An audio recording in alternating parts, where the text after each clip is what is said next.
Every afternoon, Thomas the Tank Engine puffs along his branch line with Annie and Clarabel. First, they pass the watermill. Next, they come to a big farm. Then, they can see a bridge with a village nestled either side of it.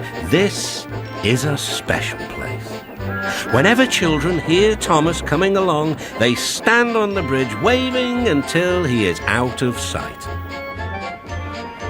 One day, Thomas was running late. He had stopped at the signal before the bridge to talk to some new children. Percy was waiting too. "Hurry up, Thomas," called Percy when the signal dropped. "If you're late, the Fat Controller may get a new engine to replace you." He would never do that, thought Thomas, but he was worried. Next day, Thomas hurried along the line. Just ahead was a goods yard. There, on the platform, was an inspector waving a red flag. Next, Thomas saw some children. They were waving too. Something must be wrong, thought Thomas. This station is for goods, not passengers. "Help, Thomas, help! We are glad to see you," called the children. "Please, will you take us home?" The station master explained to Thomas's driver that the school bus had broken down and that all the parents would be worried if the children were late. Thomas waited as the children walked down from the bridge.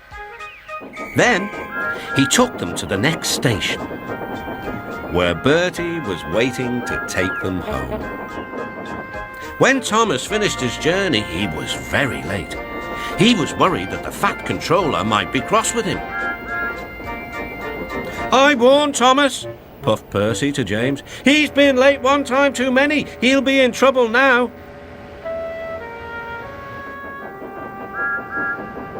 But next morning, the Fat Controller was nowhere to be seen.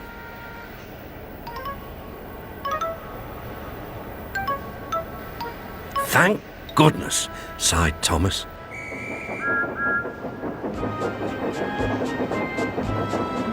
Thomas knows every part of his branch line, but just ahead was a stretch where the hot sun had bent the rails on the track.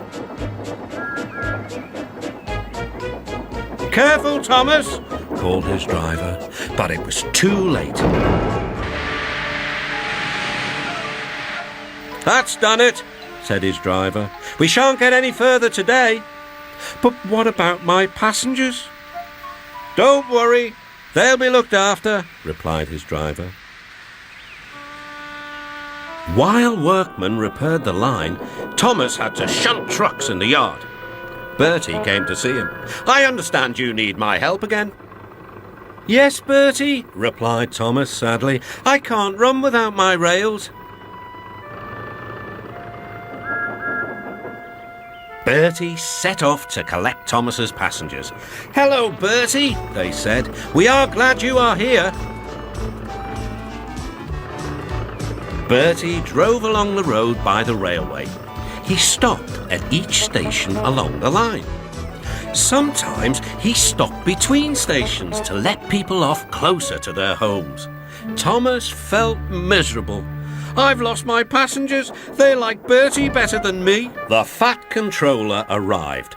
"Your branch line is repaired. I'm going to change your timetable so that you and Bertie can work together more." When Thomas reached the station, there were all his passengers. "Bertie is a very good bus, but we missed our train rides with you," they said. Later, Thomas spoke to Bertie. "Thank you for looking after my passengers." "Oh, that's all right, Thomas. I like to make new friends, but I'm glad to share them with you." "Bertie," said Thomas, "you're a very good friend indeed."